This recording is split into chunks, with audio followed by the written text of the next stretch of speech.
Hi guys, welcome back to the channel Shipra Mishra. I am Shipra Mishra and आज हम करने वाले हैं इंग्लिश क्लास 12th के लिए, इनफैक्ट किसी भी क्लास के लिए रीडिंग कॉम्प्रहेंशन। आपको पता है कि रीडिंग कॉम्प्रहेंशन अब और ज्यादा इंपॉर्टेंट हो गया है बिकॉज एकदम से चेंज उसके अंदर आ गया है। बिकॉज हम लोगों को यहाँ पर सब्जेक्टिव क्वेश्चंस मिलने लगे हैं।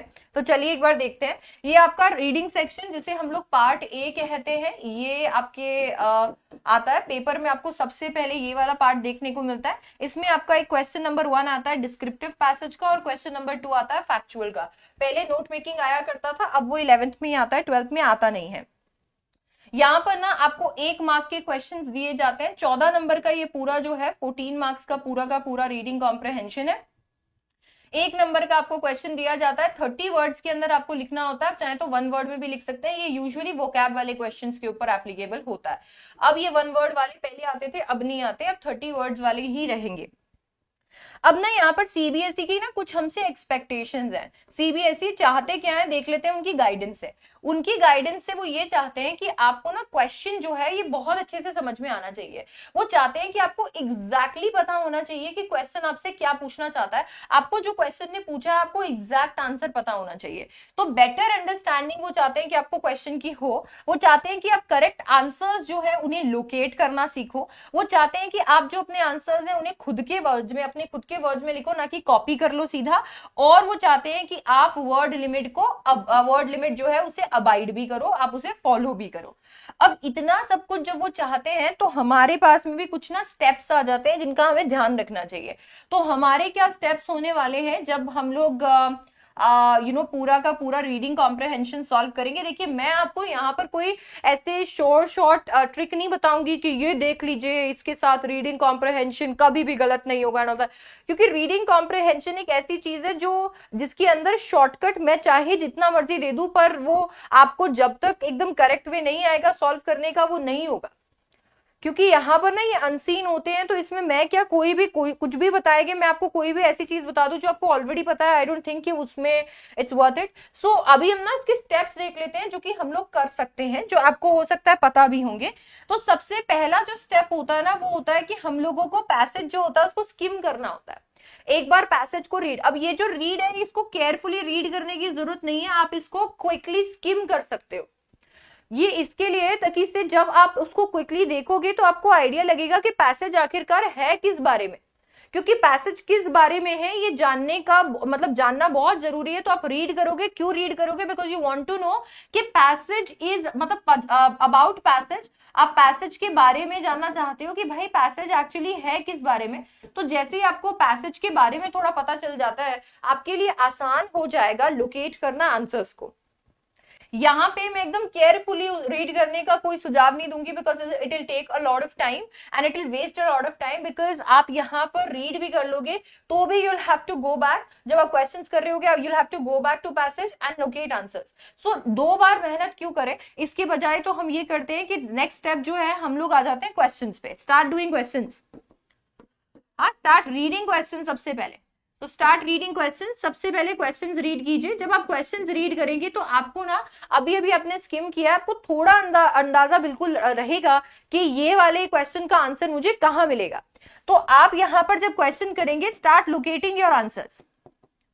अब आपको लोकेट करना है अपने आंसर्स को कि ठीक है ये आपका ये जो आपके आंसर्स हैं, ये आंसर्स को आपको क्या करना है, लोकेट करते रहना है। ये आंसर्स को लोकेट करेंगे तो आपको पता रहेगा कि ठीक है ये करेक्टनेस, जो सेकंड पॉइंट है ना जो सीबीएसई चाहते हैं, करेक्टनेस ऑफ आंसर्स, वो तो कम से कम एक जगह रहेगा।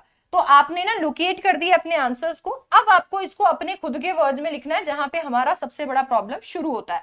आपने आंसर्स लोकेट कर दिए। बहुत बार ऐसा होता है कि आपको अलाउड नहीं होता है, खास करके बोर्ड्स में नहीं अलाउड होता है कि आप कुछ मार्क कर पाओ। ऐसे में आपको क्या करना चाहिए, आपको डॉट्स लगा देनी चाहिए। डॉट्स जो होते हैं वो चीटिंग के अंदर नहीं आएंगे, आप बस डॉट्स लगा दीजिए ताकि से वो आपकी नजरों से दूर ना हो जाए। तो जैसे ही आपने अपने आंसर्स को लोकेट कर लिया, now you have the correct answer, all you need to do is इन आंसर्स को अपने वर्ड्स में लिखना है। तो ऐसे में अब आपको क्या करना है, स्टार्ट राइटिंग, जो भी मैं आपको बताऊंगी कैसे। You have to start writing answers. तो अब आपने क्या करना है, अब आपको आंसर्स लिखने हैं। अब ये जो आंसर्स लिखने हैं ये खुद के वर्ड्स में कैसे लिखने हैं वो देखिए। खुद के वर्ड्स का क्या मतलब है? आप एक बात बताइए, जब आपको ये कहा जाता है कि इसको आपको अपने खुद के वर्ड्स में लिखना है, तो इसका मतलब ये थोड़ी है कि आप फैक्ट्स बदल देते हो। ये थोड़ी हो जाएगा कि जो पैसेज में दिया हुआ है आपने पूरा ही बदल दिया, कि मेरे वर्ड्स में आपको अपना ओपिनियन नहीं लेना होता है, आपको अपने वर्ड्स में लिखना है। इसका मतलब ये है कि जो स्ट्रक्चर दिया हुआ है पैसेज में, आप वो नहीं उठा सकते हो। आप चैप्टर के बीच से एक लाइन उठाकर बोल दोगे ये आंसर है, तो वो कैसा लगेगा? ऑब्वियसली वो एकदम बीच में से आया, एक एक्सर्प्ट है, किसी चीज का एक हिस्सा है। आपको ऐसा कभी नहीं करना चाहिए। तो जब भी आप आंसर्स लिख रहे हो, आप क्या वर्ड्स का इस्तेमाल कर सकते हो या क्या आपका स्ट्रक्चर हो सकता है ताकि से वो सामने वाले को लगे कि ये एक्चुअली आपने अपने वर्ड्स में लिखा है। तो सबसे पहले तो आप अपने पैसेज की जो शुरुआत है वो कर सकते हो according to the passage, according to the passage, यहां से शुरुआत कर सकते हो। या फिर आप कर सकते हो अकॉर्डिंग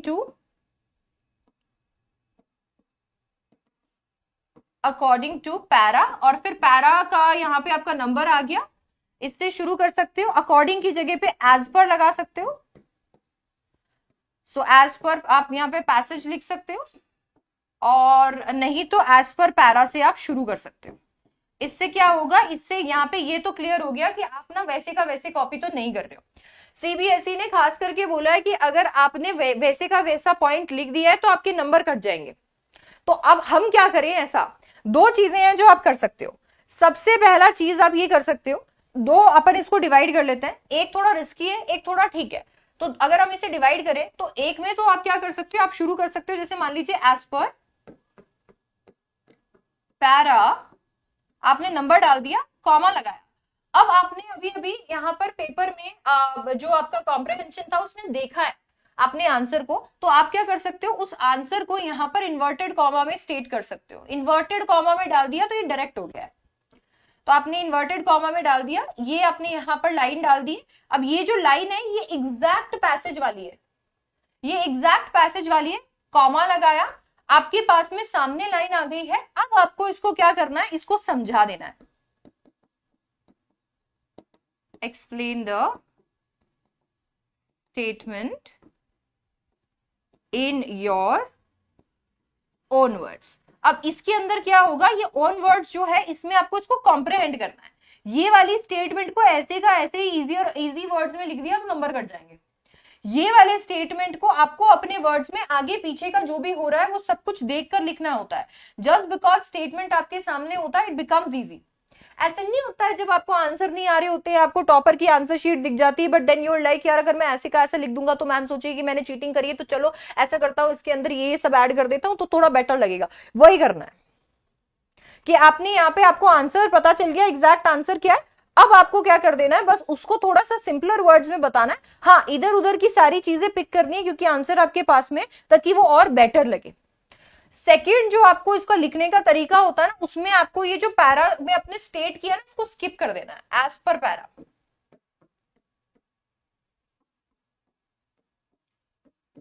अब इसके अंदर क्या करना होता है, इसके अंदर आपको स्टेटमेंट जो है, ये स्टेटमेंट को अपने वर्ड्स में डायरेक्ट लिखना होता है। अब ये वर्ड्स में जब आप डायरेक्ट लिखते हो, इसका मतलब क्या होता है, you can use exact words. आप एग्जैक्ट वर्ड्स का यूज कर सकते हैं, and you should be doing. अरे अपने वर्ड्स में लिखने के लिए you can not change the para only. आप पैसेज को, इंफॉर्मेशन को थोड़ी चेंज कर सकते हो अपने वर्ड्स में लिखने के लिए। सो इसके लिए आपको यहाँ पर एग्जैक्ट वर्ड जो है उसका इस्तेमाल यहाँ पर करना होता है। वर्ड्स आपके वो होने चाहिए, अगर कोई फैक्ट्स है तो फैक्ट्स को भी आपको यूज करना है। यूज फैक्ट्स कर देते हैं इसको, वो फैक्ट्स को भी यूज करना है क्योंकि ये पता भी तो चलना चाहिए कि करेक्ट है ये। यूज फैक्ट्स, फैक्ट्स का इस्तेमाल करोगे, एग्जैक्ट वर्ड्स का इस्तेमाल करोगे। जॉइन इट या दीज, जॉइन वर्ड्स, फैक्ट्स, हो सकती है कोई स्टेटमेंट्स, हो सकती है कोई रीजंस, ये इन सबको प्रॉपर ग्रामर के साथ में ज्वाइन कर देना है। प्रॉपर ग्रामर बोले तो इज एमआर। आपको ये वर्ड्स, फैक्ट, स्टेटमेंट्स, रीजन को प्रॉपर ग्रामर के साथ में क्या कर देना है, ज्वाइन कर देना है। जैसे अगर आपसे वाई पूछा है, बिकॉज लगा दिया तो रीजन निकल के आ गया। आपसे यहाँ पे कोई एग्जाम्पल, अच्छा कुछ तो ऐसे क्वेश्चन होते हैं जैसे कि सैंपल पेपर 1 वाला, सैंपल पेपर में जो आपको फर्स्ट वाला क्वेश्चन दिया वैसे उसके अंदर तो क्या करना होता है, उसके अंदर तो आपको करना ही नहीं है, आपको वहां पर यही बोला है, तो आपको लोकेशन वाले भी मिलते हैं तो उसमें तो इन्वर्टेड कॉमा लगाना ही है और ये स्टेटमेंट देनी है। यहां पे आप एग्जैक्ट वर्ड्स का इस्तेमाल कर सकते हैं, आप फैक्ट्स का, स्टेटमेंट्स का इस्तेमाल कर सकते हैं, रीजंस का इस्तेमाल कर सकते हैं और उन्हें प्रॉपर ग्रामर से ज्वाइन कर सकते हैं। अब कुछ बच्चे ऐसे होंगे जिनको यही प्रॉब्लम आ रही है कि मैम मैं ये लोकेट तो कर लेता हूं कि वर्ड्स कौन से मुझे यूज करने हैं, फैक्ट, स्टेटमेंट्स, रीजंस कौन से यूज करने हैं, पर मुझे प्रॉपर ग्रामर से ज्वाइन नहीं होते। सीबीएसई ने खुद ने अपनी मार्किंग स्कीम के अंदर पॉइंट्स दिए हैं। जब वो आपसे रीजंस मांगता है, जब आपसे 2 रीजन मांगे हैं, 3 रीजन मांगे हैं, तो आप वहां पर पॉइंट्स का इस्तेमाल कर सकते हो। आपको इसको पूरा प्रॉपर पैराग्राफ में लिखने की जरूरत नहीं है। और कौन कह रहा है आपको कि उसके ऊपर पूरी चिट्ठी लिखनी है? टू द पॉइंट रखिए ना। 30 वर्ड्स की वर्ड लिमिट हाईएस्ट है, 30 वर्ड्स को टच करना जरूरी नहीं है। आपने 5 वर्ड में अगर आंसर लिख दिया है तो बहुत अच्छी बात है। सो आपको ना यहाँ पर टू द पॉइंट होना पड़ेगा। The more you are going to write, there are more chances कि आपके नंबर कटेंगे। आपको पहले तो ये लोकेट करना है कि क्वेश्चन क्या बोल रहा है। अब क्वेश्चन में आपने सारी चीजें देख ली है, तो अब आपको पता है कि मुझे 2 रीजन ढूंढने हैं, 1 रीजन ढूंढना है, ये पता करना है, वो पता करना है। आपने ये सब देख लिया। अब आपने ये सब देख लिया तो अब आपको बस उतना ही लिखना है जितना क्वेश्चन मांग रहा है आपसे। इससे ज्यादा लिखने की जरूरत नहीं है, क्योंकि इससे ज्यादा जब आप लिखते हो देयर आर चांसेस की गलतियां होंगी, क्योंकि ग्रामेटिकल मिस्टेक तो at the end of the day होगी ना। एक चीज को ध्यान रखना, यहां पर सीबीएसई ये नहीं चेक करना चाहता है कि आपकी ग्रामर कैसी है, सीबीएसई ये चेक करना चाहता है कि आपकी कॉम्प्रिहेंशन स्किल्स कैसी है। आपको पूरा कॉम्प्रिहेंशन पढ़ाया, आपने उस पूरे के पूरे कॉम्प्रिहेंशन से क्या समझा, आप क्या लोकेट कर रहे हो, तो वो कॉम्प्रिहेंशन स्किल्स ऐसे दिखेंगी। आपने फैक्ट्स ढूंढ लिए हैं, आपने वर्ड्स ढूंढ लिए हैं, आपने स्टेटमेंट्स, रीजंस ढूंढ लिए हैं, दैट मींस आपको कॉम्प्रिहेंशन तो आ गया। अब ग्रामर के साथ में जोड़ना है, प्रॉपर ग्रामर के साथ में, वो जोड़ने के लिए आप चाहें तो सच में आईजेएमआर का इस्तेमाल करके जोड़ सकते हैं, नहीं तो पॉइंट्स में भी लिख सकते हैं, इट्स फाइन। ठीक है, तो ये आपके 2 तरीके हो सकते हैं। इसमें ये फायदा होता है कि जब आप ये इन्वर्टेड कॉमा में लिख देते हो तो एग्जैक्ट आपको बस नीचे लिखना होता है और बात खत्म। अब दिक्कत ये होती है कि कभी कभी कॉम्प्रिहेंशन में हम एग्जैक्ट लाइन पिक नहीं कर सकते, बहुत सारी लाइंस होती है, तो ये वाला चीज वर्क नहीं करता, क्योंकि फिर उसके बाद में वो सारी लाइंस आप स्टेट करोगे 120 वर्ड का आंसर हो जाएगा। It will waste a lot of time. ये तभी यूज हो सकता है जब एक लाइन की बात है। और लिटरली मैं आपको बता रही हूं, आपको कुछ नहीं करना, आपको बस उसी लाइन को, अगर वो एक्टिव में है तो उसे पैसिव में लिखने की कोशिश कर दीजिए, चाहे कोई फर्क नहीं पड़ता। अगर वो एक्टिव में है तो बस उसे उठा के पैसिव में लिख दीजिए, कोई फर्क नहीं पड़ता। ये ओन वर्ड्स में मतलब आपका स्ट्रक्चर बदलना है। आप फैक्ट्स नहीं बदल रहे हो, आपको ओपिनियंस नहीं देनी है, यहाँ पे सिर्फ स्ट्रक्चर बदलना है। स्ट्रक्चर को बदलना ही सिखा रही हूं मैं।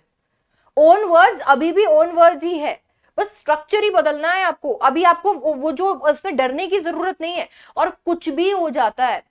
अगर आपसे नहीं हो पा रहा है ये सब कुछ, at the end of the day अगर आप उठाकर लिख भी देते हो, अगर आप उठाकर लिख देते हो एग्जैक्ट लाइन, तो नंबर मिलने के चांसेस तो होंगे ही, नंबर कटेंगे थोड़ी। तो ऐसा थोड़ी हो जाएगा कि भाई अब आपको 0 नंबर मिल जाएंगे, क्योंकि आपको सिर्फ स्ट्रक्चर चेंज करना है। अगर आपने आंसर ढूंढ लिया है और वो लिख दिया है तो आपको नंबर मिलने के चांसेस बढ़ जाते हैं। तो छोड़ने की बजाय आप चाहें तो एग्जैक्ट वो भी लिख सकते हैं, अगर कोई ऐसे क्वेश्चंस आते हैं जिनमें आपका दिमाग नहीं चल रहा। और आप ये भी कर सकते हैं कि बस स्ट्रक्चर बदलना है, और क्या करना है, वो का वो लाइन लिखना है, बस उसका स्ट्रक्चर थोड़ा सा चेंज कर देंगे सेंटेंस का, और आपको मार्क्स मिल जाएंगे फुल। ये आपको करना है। अब इसके अंदर मैं अगर आपको बताऊं तो सैंपल पेपर को देखकर आपको ये मैं जरूर कह सकती हूं कि आपका रीडिंग जो है वो पिछले टर्म के कंपैरिजन में थोड़ा आसान आएगा। वो अपने आप आसान हो जाता है, क्योंकि जब आपको यहाँ पर ऑलरेडी पैसेज दिया हुआ है और आपको क्वेश्चन दिए हुए, आपको सिर्फ उनके जो आंसर्स है वो लोकेट करने हैं। एमसीक्यूज में क्या होता है कि वो कंफ्यूजिंग हो जाता है इसकी वजह से, और वो इतने टिपिकल तरीके के एमसीक्यूज आते हैं जिसकी वजह से, जिसमें इंटरप्रिटेशन भी है, गलतियां होती हैं। यहां पर जैसे सीबीएसई ने अपना सैंपल पेपर में रीडिंग कॉम्प्रिहेंशन दिया है, वही लेवल रहेगा, और वो लेवल आप अटेन कर सकते हो विद प्रैक्टिस। ठीक है, तो अभी मैं आपको बता देती हूँ कि यहाँ पर जैसे मैं आपके लिए एक क्वेश्चन भी लेकर आई हूँ, ये तो चलिए एक बार इसको रीड कर लेते हैं। Once a man saw 3 masons along with some laborers constructing a temple. He observed the masons for 3 days and found that though the 3 of them were doing the same kind of work, there was a marked difference in their approach towards their job. He saw that the first mason reported for his work late and did his work half-heartedly and sluggishly, enjoyed a longer respite, frequently checked the time on his wristwatch, and left the work before time. The second mason was very punctual in arriving and leaving and did his work methodically. So the third mason, however, would come before time, take little rest in the interval, and offer work overtime. The man naturally got curious and wanted to know the three mason outlook for their work. He asked them what they were doing. The first mason tapped his big belly with his hand and said, "I am earning food for myself." The second said, "I am constructing a building." The third mason looked at the huge building and said, "I'm building the house of God." So उसने बोला, "I'm building the house of God." Based on your understanding of passage, write answer any 8 questions from the 9 given below. ये आपका question 1 जैसा ही है. So question 1 जो आता है एकदम वैसा ही है. So ये आपको questions देखने हैं. तो चलिए एक बार इन questions को देखते हैं and then उसके बाद में एक एक करके इनके answers भी हम शुरू कर देंगे. सबसे पहला question आपका क्या कहता है? Cite a point in evidence from the text to suggest the first mason's work was not up to mark. आपको पहले वाले क्वेश्चन के अंदर क्या करना है? पहले वाले क्वेश्चन के अंदर आपको एविडेंस देना है from the text to suggest that the first mason's work was not up to mark. अब आपको एविडेंसेस पिक करने हैं कि वो इंसान ऐसा क्या करता था कि हम ये कह सकते हैं कि उसका काम अप टू द मार्क नहीं था. State any one trait of the second mason that is evident from line 5 to 10 and provide a reason for your choice. अब यहाँ पे आपको क्या करना है? आपको यहाँ पर कोई भी ऐसी ट्रेट बतानी है, any one trait of second mason जो कि that is evident from line 5 to 10. अच्छा, यहाँ पर ये जो 15 है, this is line only. Okay, this is line and ताकि आप इजीली लोकेट कर पाओ, दिस इज लाइन. सो आपका सेकंड क्वेश्चन क्या था? आपको वन ट्रेट. अब इसके अंदर आपने क्वेश्चन बहुत अच्छे से पढ़ना है. पहले वाले क्वेश्चन के अंदर हमने देखा कि भाई आपको अ पॉइंट, तो एक पॉइंट बताना है एविडेंस का टेक्स्ट से. स्टेट एनी वन ट्रेट, एक ही ट्रेट बतानी है सेकंड मेसन की. The third mason worked over time for building the temple. Why did he work over time? ये क्वेश्चन रीजन वाला है, तो आपको एक बार अच्छे से पढ़ना पड़ेगा, तो आपको इसका रीजन पता चलेगा. डी कहता है, why does the man get curious to know the reason behind every mason's approach towards his work? Why? Reason वाला है, अगेन रीजन पिक करना है, बस हो जाएगा. ई कहता है, rewrite the given sentence by replacing the underlined phrase with another one from lines 5 to 10. Savita moved in a very lazy way when her mother asked her to go and clean her room. Then F बोलता है why does. ये vocabulary वाला question है, बहुत ही आसान है. अब आपको क्योंकि यहाँ पे ऑप्शंस नहीं दिए जाते हैं, तो आपको ना वोकैबुलरी वाले में कंफ्यूजन नहीं होगा. आपको पता है जैसे हम बचपन में किया करते थे कि हमें लाइंस मिल जाती थी, तो वहां देखते थे कि कौन सा सबसे डिफिकल्ट वर्ड है, और अगर बहुत सारे डिफिकल्ट वर्ड्स होते थे तो हम क्या करते थे, उन वर्ड्स के अंदर से कोई भी वर्ड को पिक कर लेते थे कि ठीक है ये मेरे को सही लग रहा है. क्योंकि हमें आप ये सोचो ना कि हम लोगों को आइडिया लग जाता था जब हम लाइन रीड करते थे कि ये वाली लाइन से अभी हमें आइडिया लग गया है कि ये इसका मीनिंग होगा, तो हम पिक कर लेते थे. एग्जैक्टली वही करना. What does the use of the phrase frequently checked his wristwatch suggest in the context of the first mason? अब इसके अंदर ना आपको एनालाइज करना है, इसको ये वाली चीज को एनालाइज करना है. अच्छा, जी देखिए क्या कहता है. जी कहता है, select a suitable phrase from line 10 to 15 to complete the following sentence appropriately. I dash to know the details when teacher announced the picnic for the class. अब यहां पर आपको लाइन 10 to 15 से एक suitable phrase पिक करना है ताकि आप इसको appropriately complete कर पाए इस सेंटेंस को. ठीक है भाई, phrase based क्वेश्चन है, वो कैप में डाल देते हैं. एच कहता है, a worker who is uninterested in his job works half heartedly. How can we say the first mason was uninterested in his work? How वाला है, अगेन आपको यहाँ पर एविडेंसेस देने हैं, एकदम फर्स्ट क्वेश्चन जैसा ही है, ये एविडेंस देने होंगे. अच्छा, नेक्स्ट देखिए क्या कहता है. नेक्स्ट कहता है, analyse why working over time is one of the features that can prove love of work for a worker. Again analyse में तो एनालाइज ही दिया हुआ है, आपको यहां पर अपने आंसर्स को कैसे देना है कि आप ये चीज को प्रूव कर पाओ. बता दिया है कि ये है, अब प्रूव आपको करना है. तो यहां पर इनमें से कोई भी आपको 8 क्वेश्चन करने हैं। तो चलो ये 8 क्वेश्चन में से मैं आपको इसके आंसर्स भी बताती चलती हूँ, तो आपको थोड़ा आइडिया लगता रहेगा कि आप कैसे इसके आंसर्स लिखोगे।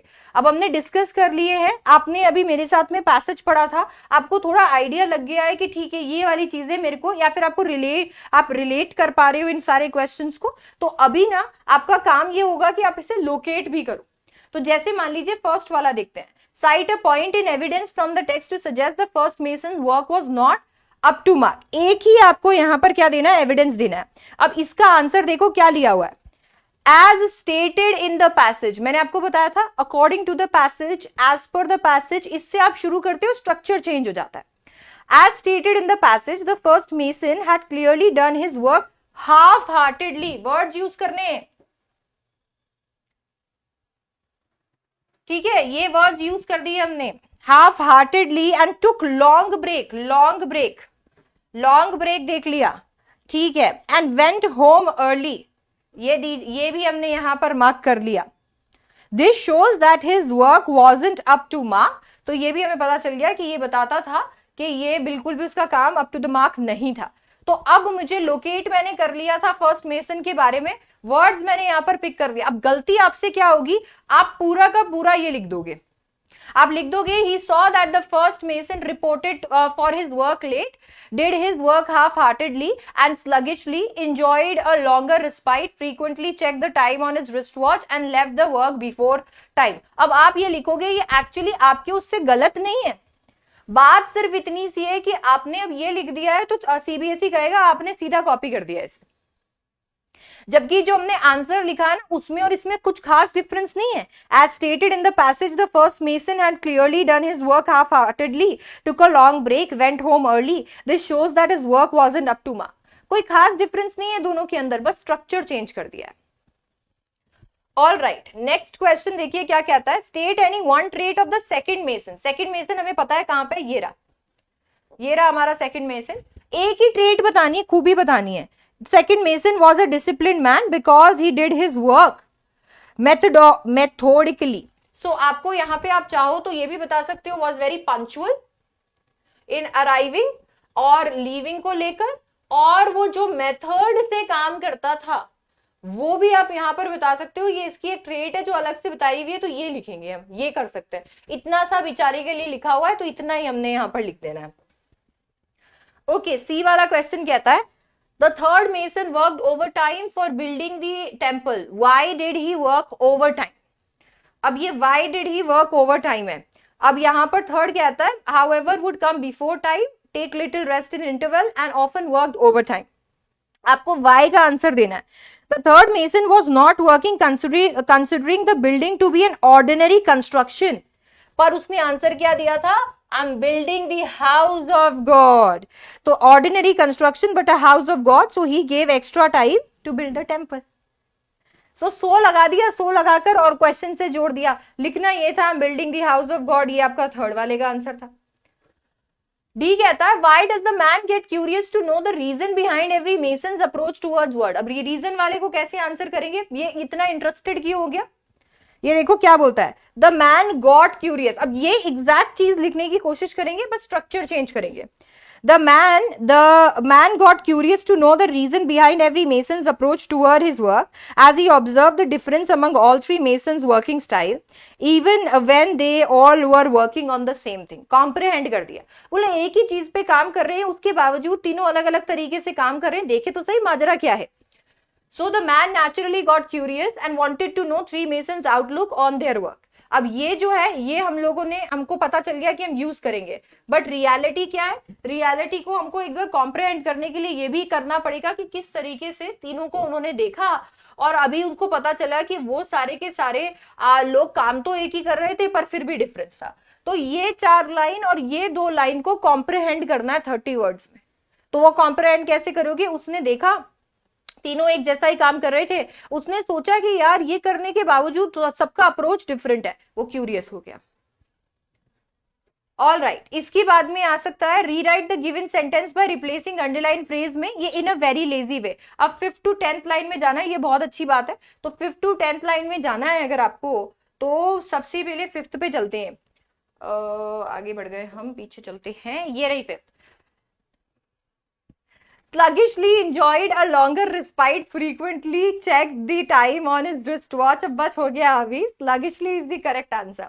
लेजी वे, अब इससे अलावा और कोई दिख नहीं रहा। हाँ, आपको यहाँ पर हो सकता है कि जब भी क्वेश्चन आएंगे तो आपको कुछ ऐसे वर्ड्स देखने को मिल सकते हैं जो आपको लगता है कि यार ये भी हो सकते हैं, और वो वर्ड्स हो सकते हैं। आप एक बार हमेशा जब भी जो भी वर्ड आप लोकेट करोगे, ठीक है, ये इन लाइन के बीच में ये वाले वर्ड्स है जो इस मीनिंग से जुड़ सकते हैं, आप उनकी सेंटेंस से मीनिंग ड्रॉ करने की कोशिश करो, एंड देन आपको एक आंसर लिखना है। ऐसे का आंसर कैसे लिखोगे, रीराइट करोगे तो आप लिखोगे Savita move sluggishly when her mother asked her to go and clean her room.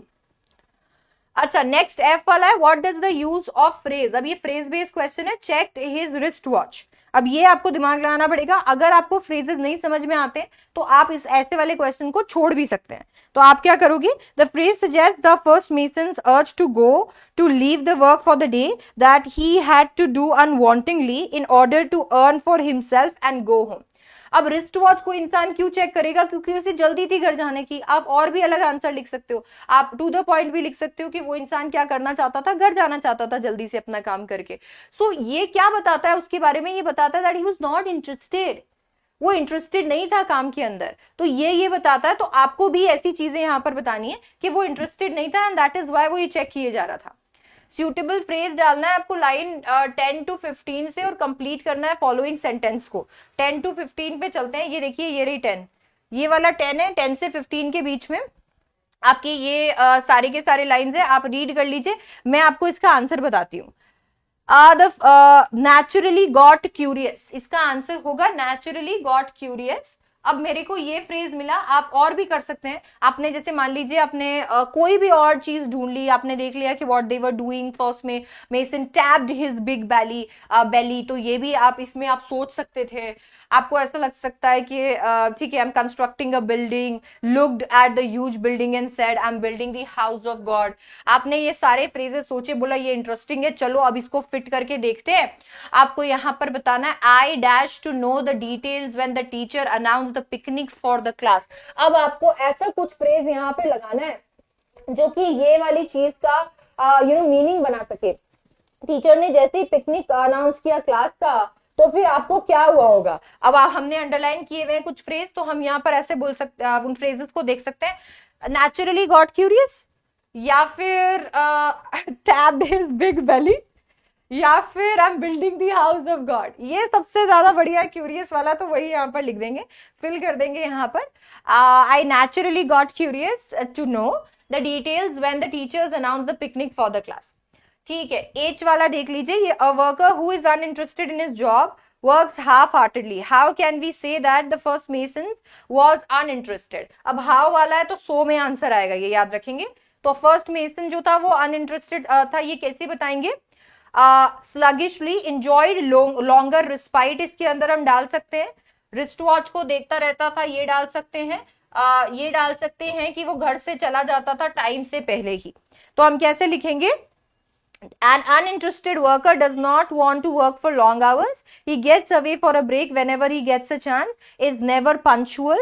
हो सकता है कि वो बहुत इंटरेस्टेड हो घर जाने में, जल्दी घर चला जाता है। ये आप यहाँ पर लिख सकते हो कि ये कैसे हम कह सकते हैं कि फर्स्ट मेसन जो था वो अनइंटरेस्टेड था। तो आप यहाँ पर लिख सकते हो, he enjoyed a longer respite, he used to frequently check time on his wristwatch and left the work before time। तो ये सारी चीजें बता सकती है कि वो बिल्कुल भी इंटरेस्टेड नहीं था उसके अंदर। इसके बाद में आ सकता है, analyse why working overtime is one of the features that can prove love of work for a worker. Again आपको देखना है यार, कोई इंसान ओवरटाइम कर रहा है, तो अब यहाँ पे एनालाइज करना है, तो सच में एनालाइज करना पड़ेगा कि एक इंसान अगर ओवरटाइम कर रहा है तो मैं कैसे बताऊं कि उसका लव टुवर्ड्स वर्क कैसा है। अब आप इसके अंदर अगेन पैसेज पे जा सकते हो कि जो थर्ड पर्सन था, he used to work overtime, और जब उससे पूछा गया कि भाई तुम ऐसा क्यों करते हो, तो उसने क्या बताया, उसने बताया उसका अप्रोच बताया, और उसका अप्रोच क्या था, I am building the house of God. When a worker works overtime, he either wants to earn more money और has actual love for his job, otherwise no worker wants to work more than the time given to him। अब इसके आगे comma लगा के लिख सकते हो, just like third mason। Third mason के जैसा, जो कहता था, अब यहां पे इन्वर्टेड कॉमा लगाया, आई am building the house of God. अब ये जो है ये आपको यहां पर करना है और इससे आप क्या कर पाओगे, फर्स्ट क्वेश्चन को इजीली सॉल्व कर पाओगे। तो आज मैं बस ये चाहती थी कि हम फर्स्ट टाइप के क्वेश्चन जो है डिस्क्रिप्टिव पैसेजेस को हम कैसे सॉल्व करें।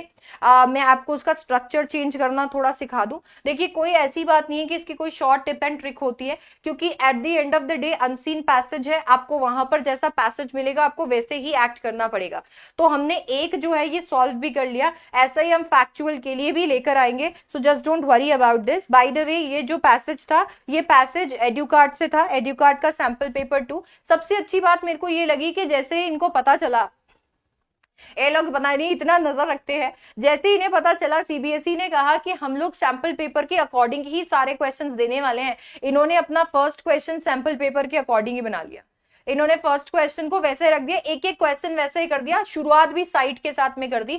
तो अगर आप सीबीएसई जैसा सैंपल पेपर सॉल्व करना चाहते हो तो आप ये चेकआउट कर सकते हो। अब इसके अंदर जैसे जैसे आप आगे चलते जाओगे, आई हैव नोटिस्ड कि एक बार लेवल जो है वो इंक्रीज होता जा रहा है और कहीं ना कहीं आपको एक अच्छी प्रैक्टिस मिल जाएगी। मार्केट के अंदर ऐसी बुक्स जो कि रीडिंग कॉम्प्रहेंशन को सब्जेक्टिव में दे, ढूंढना अभी मुश्किल हो गया है, क्योंकि क्वेश्चन बैंक्स के अंदर सारे जो है वो मल्टीपल चॉइस क्वेश्चन है। तो अभी उनमें इन्वेस्ट करने से अच्छा है आप सैंपल पेपर ले लो, ताकि से आप रीडिंग कॉम्प्रहेंशन को पूरे पेपर के साथ सॉल्व करो। अभी right now is the correct time. तो यहां पर कुछ पेपर तो सॉल्व होते हैं और लास्ट के कुछ पेपर्स जो है मैं आपको बता देती हूँ, ये ऐसे पेपर्स हैं जो अनसॉल्व है। सो ये जो है ये सेल्फ असेसमेंट वाले हैं। तो पेपर 10 जो है ये अनसॉल्व है, इसके लिए भी इन्होंने पूरा सब प्रोवाइड किया हुआ है, आपको यहाँ पर सेल्फ इवैल्यूएशन चार्ट्स दिए हुए हैं। तो आप क्या कर सकते हो, आपने सॉल्व किया, अब आप खुद इवैल्यूएट कर सकते हो कि मेरे को कितने मार्क्स यहाँ पर मिलेंगे। तो ऐसे करके आपके पास में ये पूरा का पूरा पेपर है। अच्छा, शुरुआत के अंदर इन्होंने कुछ फोकस पॉइंट्स भी दे रखे हैं, टाइम मैनेजमेंट दे रखा है, ये डिस्कस करेंगे हम टाइम मैनेजमेंट, इनका मेरे को काफी पसंद आया। सो टाइम मैनेजमेंट देखेंगे और कुछ फोकस पॉइंट्स यहाँ पर दिए हुए हैं कि किन किन चीजों पे आपको सबसे ज्यादा ध्यान देना चाहिए, और कुछ क्विक रिव्यू के लिए भी दिया हुआ है, आप लेसन्स को कैसे अच्छे से पढ़ सकते हो। और एक ये बहुत अच्छी बात है, टॉपर सोल्यूशन। आपको ना तो इससे प्रेजेंटेशन समझ में आती है कि भाई टॉपर ने लेटर कैसे लिखा, और ना आपको इसके साथ साथ ये भी समझ में आ जाता है कि आंसर्स कैसे होते हैं जो अच्छे मार्क्स मिलते हैं। तो आप प्रेजेंटेशन देख सकते हो, आप हर तरीके के चैप्टर से कैसे क्वेश्चन को टॉपर ने लिखा वो देख सकते हो। तो आई थिंक ये बहुत इंपॉर्टेंट है। You can purchase this book, इसका लिंक मैं जो है आपके लिए डाल दूंगी डिस्क्रिप्शन बॉक्स में, और वहां से जाकर आप इसे परचेज कर सकते हो। सो इसके साथ में हमने डिस्क्रिप्टिव का एक क्वेश्चन सॉल्व कर लिया, हमने थोड़ा सा स्ट्रक्चर वगैरह भी डिसाइड कर लिया। अब हम लोग नेक्स्ट क्लास के अंदर फैक्चुअल भी डिस्कस करेंगे, and I will see you in the next video. Don't forget to like the video, share the video, subscribe to the channel, and I will see you in the next one. Bye bye, take care.